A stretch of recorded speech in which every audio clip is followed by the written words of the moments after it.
PSL के highest wicket taker रहे हैं। मुझे याद है जब अमेरिका में T20 वर्ल्ड कप हो रहा था, शायद आपने भी एक आधी स्टेटमेंट दी थी कि हम टॉप परफॉर्मर को मौका क्यों नहीं देते हैं, क्योंकि उसको अमेरिका नहीं ले जाया गया था। इसके अलावा वो अभी शाहीन की तरफ से खेलते हुए 4 विकेट भी ले चुका है। लिस्ट ए में भी वो टॉपर है। 2022 का जो पीएसएल था उसमें वो सेकंड हाईएस्ट विकेट टेकर था। एज ए पीएसएल बॉलर्स देखा जाए तो स्पिनर्स में वो टॉपर है।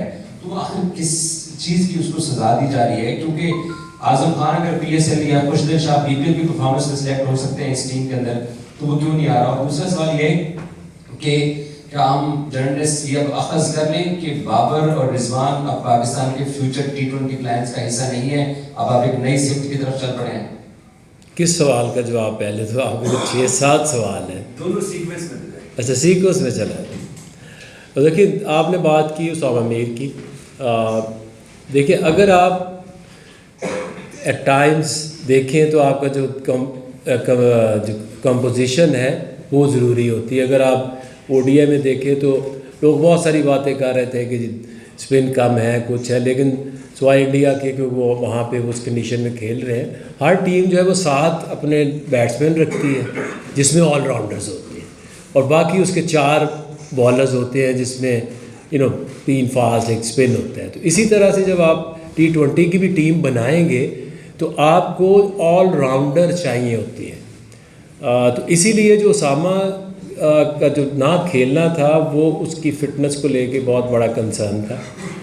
उससे बात भी हुई है मेरी से, उससे मुलाकात भी हुई है कि जब आप क्रिकेट खेल रहे होते हैं तो आप अपने आप को कोई मौका नहीं देना आपने कि किसी वजह से आप अब टीम से बाहर हों।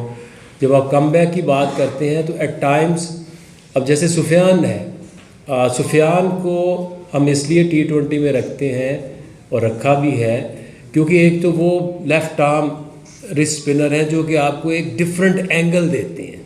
इसके साथ अबरार है जो एक मिस्ट्री और आजकल बहुत ज़बरदस्त बॉलिंग कर रहे हैं। इसके साथ अगर आपने कोई रिस्ट स्पिनर लाना है तो फिर अगर आपकी चॉइस ये हो कि एक बंदा टॉप 7 में बैटिंग करे और 7 बॉलिंग करे तो टीम का बैलेंस बहुत अच्छा बन जाता है। दूसरा आपने कहा बाबर और रिजवान T20 फ्यूचर में नहीं है। देखिए, ज़िंदगी में कभी भी ये नहीं हो सकता कि जी आप कह दें कि जी आप इधर आपने कांटा ही लगा दी है। अभी हमें ये लगता है कि हमने एक यंग लॉर्ड को लेके आना है और स्टाइल ऑफ प्ले और माइंड सेट को बदलना है।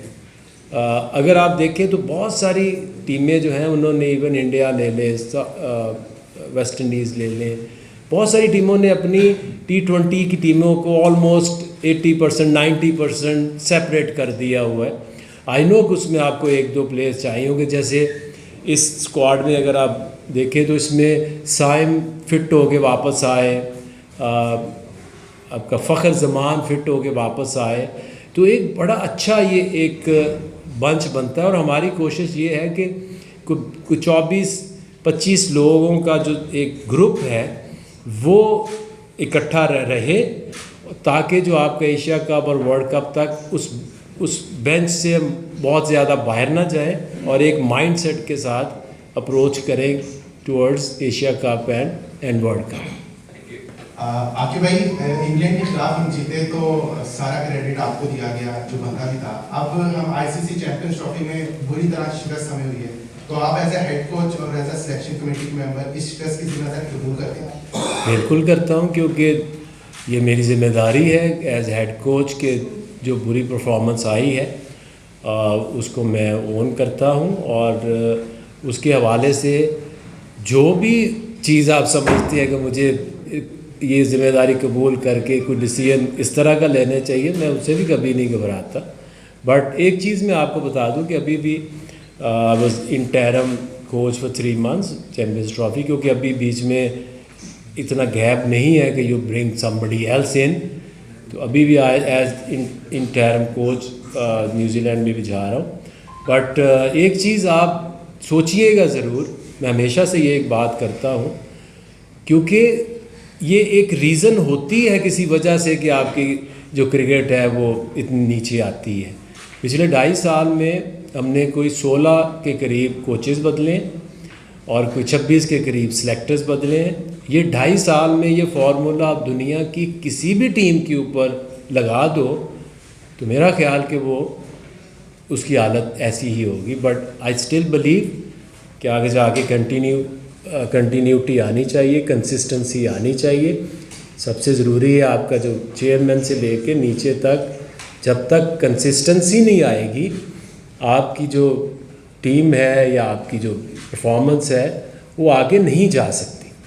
अच्छा आगे भाई, शाहीन शाह अफरीदी को वनडे से ड्रॉप किया गया और T20 में रखा गया, तो क्या वो अब T20 का ही फ्यूचर प्लान इसलिए का ये है कि उसको as a T20 bowler continue करवाया जाए? देखिए उसमें आप ये देखते हैं टाइम्स की आपकी जो वनडे क्रिकेट है उसमें एक प्लेयर की इफ़ेक्टिवनेस कितनी है। अगर उस तरह से जो टीम की डिमांड्स हैं या रिक्वायरमेंट्स हैं जो प्लेयर पूरी नहीं करता, लेकिन आप दूसरी तरफ ये देखते हैं कि जैसे हारिस है या शाहीन है, वो T20 क्रिकेट में स्टिल आई बिलीव कि वो अच्छे बॉलर हैं और टीम के लिए बेहतर रिजल्ट्स ला सकते हैं।